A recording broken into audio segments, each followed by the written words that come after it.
তারপর নাম প্রকাশে অনিচ্ছুক বন্ধনীতে লিখে একবার প্রশ্ন করেছেন, আমি একজন বিপর্যস্ত পিতা। আমার এক মেয়ে অষ্টম শ্রেণীতে পড়া অবস্থায় গোপনে একজনের সাথে অবৈধ সম্পর্কে জড়িয়ে পড়ে, এতে সে বেবি কনসিভ করে ফেলে। লোকলজ্জার ভয়ে আমি গোপনে তার অ্যাবর্শন করাই। এখন সে এবং আমার বাবা মা সবাই অত্যন্ত লজ্জিত এবং অনুতপ্ত।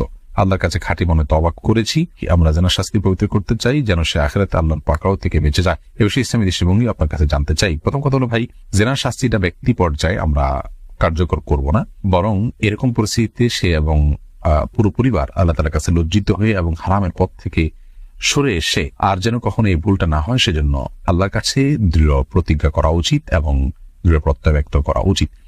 তবায় নাসুহা যেটাকে বলা হয় খাঁটি তওবা, সেটা আমাদের করা উচিত এবং আল্লাহ তাআলা ক্ষমাশীল, ইনশাআল্লাহ তাআলা ক্ষমা করবেন। এবং আপনার পরিস্থিতি তৈরি হলো, এটি কি কারণে তৈরি হলো, কোন জায়গায় তৈরি হলো, তাকে কি ধরনের প্রতিষ্ঠানে দেওয়া হলো, কিভাবে সে অন্য ছেলেদের সাথে যোগাযোগ করে বিপথে চলে গেছে, সেই যে লাইফস্টাইল সেটার ব্যাপারে আমাদের সংশোধনী আনতে হবে এবং ভবিষ্যতে যেন এরকম ভুল না হয় সেজন্য তাকে উপযুক্ত শিক্ষা প্রতিষ্ঠানে দিতে হবে এবং গভীর মনিটরিং এ রাখতে হবে এবং সুন্দর পরিবেশ তাকে দিতে হবে।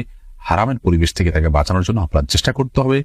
একজন সন্তানের জীবনে সচ্চরিত্র এবং চরিত্রবান হওয়া এটা এত গুরুত্বপূর্ণ যে তার জীবনে তথাকথিত আজকালকার প্রচলিত শিক্ষার চাইতে 1000 গুণ বেশি গুরুত্বপূর্ণ।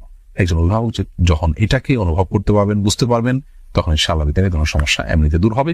বাকি কথা হলো যে জেনার শাস্তি আমি নিজে থেকে কার্যকর করার সুযোগ নেই।